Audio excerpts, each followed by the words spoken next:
Hi Pete, before I begin I'd like to thank you for taking part in this presentation. I know that your schedule is very busy and I appreciate you taking the time to ask any questions that you might have. As you know, I've recently completed a placement with you as a cybersecurity intern, and I'd like to give you a chance to ask any questions you might have regarding my progress in the same. Hello there, my name is Ashil and I'm a final year Bachelor of Cybersecurity student at Deakin University in Burwood. Through my studies at Deakin and my internship at NTT, I've been able to build a set of skills and capabilities that I believe can make me a much more valuable asset in the professional workplace. During my internship, I've had the opportunity to work closely for 12 weeks with a fellow set of like-minded professionals. I've also had other opportunities to work in a team when coaching school kids in my local community. While at Deakin and during my internship at NTT, I've been able to gain invaluable skills in terms of digital literacy in the workplace and honing my critical thinking skills.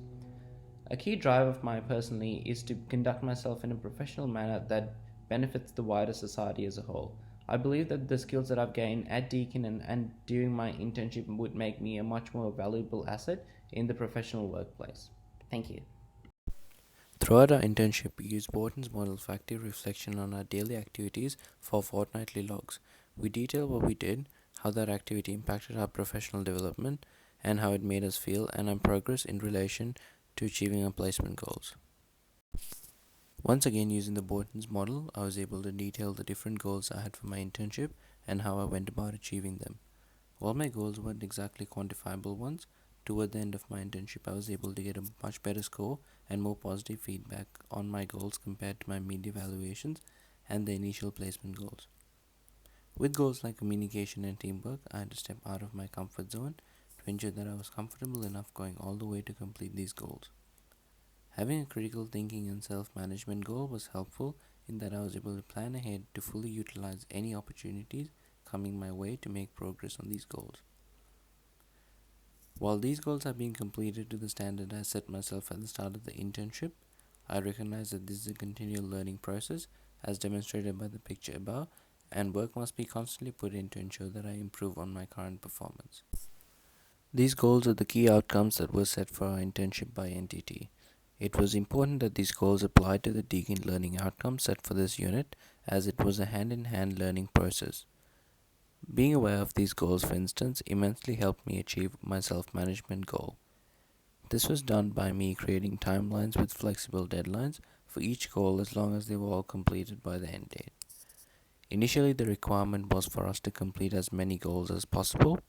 However, as we kept ticking off each box as we went, this requirement was adjusted accordingly.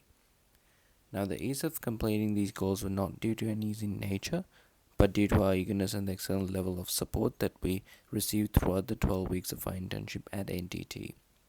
On our final day, we were able to present our completion of all the goals to the senior leadership team, a testament to the effort we put in for the duration of the internship and the help and the guidance that we received at NTT. These goals are designed to be completed by the end of our duration with each team. However, these due dates were flexible in their requirement, allowing for daily tasks that we were completing while on our placement. Documenting key learnings throughout the internship was a relatively easy process due to the frequency of logs that we completed throughout the internship, both written and video. Attached above are some of the screenshots that I've taken from multiple weeks throughout the internship. During week 2, I identified potential gaps in my communication and team working skills as opposed to the standards in the workplace, and I've started planning to reduce this gap. I made an immediate plan to network with more professionals in the workplace to practice active listening and my own communication skills. This proved to be an invaluable exercise that I do even after the internship, and is something that I plan to do as part of my continuous learning. Week 5 was a test to our group as a whole, with the pressure of the upcoming Christmas break looming on us with increasing workloads. It was during this period that we realized how we could improve as a group and work better. We were able to work more efficiently when generating our presentations after splitting workloads amongst the 5 of us. During week 8, we were able to work on a troubleshooting exercise that was quite testing. I was able to apply my listening and communication skills when understanding the problem and clearly communicating a solution to identify and achieve a positive outcome from the exercise. Despite successfully completing the internship, it wasn't all rosy. We were constantly faced with new challenges and forced to think on our feet to find innovative solutions. During our cybersecurity advisory training and vulnerability report, we realized that our current experience with presenting to an external audience was simply not going to cut it in a corporate environment. We realized that we had to revamp our whole process.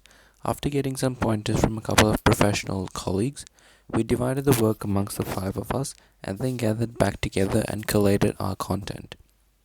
We did this through research on all of our content so as not to be caught out during the presentation. We realized that we had a better chance of success appealing to the business view of things, relating our solutions to increased revenue, improved efficiency, and aggressive growth, some of the key business drivers for the mock client that we were presenting to. After this exercise, I decided to take the initiative and ask for more opportunities to write our presentations and present to various internal trainings throughout the company for a variety of audiences. Another challenge we faced with the same goal was the strict deadline we faced when designing a presentation and solutions. We ended up putting everything we had into this exercise, and it immensely helped that there was always someone to guide us in the right direction and offer a helping hand. Working in a team was an interesting experience when some of our teammates had contrasting opinions. We ended up with a compromise on different suggestions to go with the best option possible for the sake of the better solution delivered by the team. I was also able to make significant progress with my self-management goal by balancing multiple projects at once. There have been times when I've had to step back from various extracurricular activities to ensure that I'm focused enough to give my all for the team projects. However, it was worth it in the end when we were able to successfully complete all of the projects at the end of our internship. As part of my continued learning objective, I made notes of all the learning resources that I can learn once I go back to uni in my spare time, that I can upskill myself to get ready for the workplace once I graduate. I've got a list of the CCNA course materials from one of the engineers. He also recommended vendor-specific materials to familiarize myself with. I've gotten started on AWS and Azure documentation and learning resources, and that is something that I intend to complete while I'm at university. GRC, or Governance, Risk and Compliance, is a field that interests me, and I'm intending to get started on the CISP Learning Guide by Sean Harris. I've also received the Labs and Learning Guides for an offensive learning security exam that I intend to complete while I'm at university. I've completed my Splunk fundamentals, and that is something that I'd like to make progress in as well. As a result of the partnership that NTT has with Palo Alto Networks, we have received almost exclusive collateral in some of their key learning resources. And due to this partnership, I'll be able to continue on this learning path and make progress in my learning of the Palo Alto Networks technologies and services that are offered.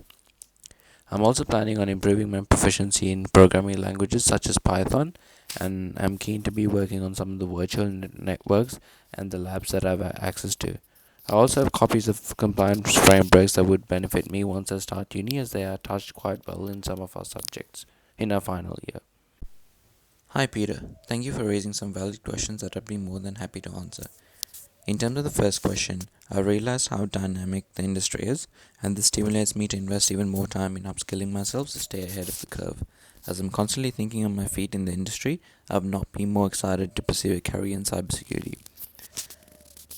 To answer the second question, going back to university, I'm looking forward to exploring problems with the mindset that I've learned in the professional workplace and solving problems differently. The internship has provided me with some valuable tips for managing my time, priorities, and prioritizing tasks, and I'm looking forward to seeing that in action.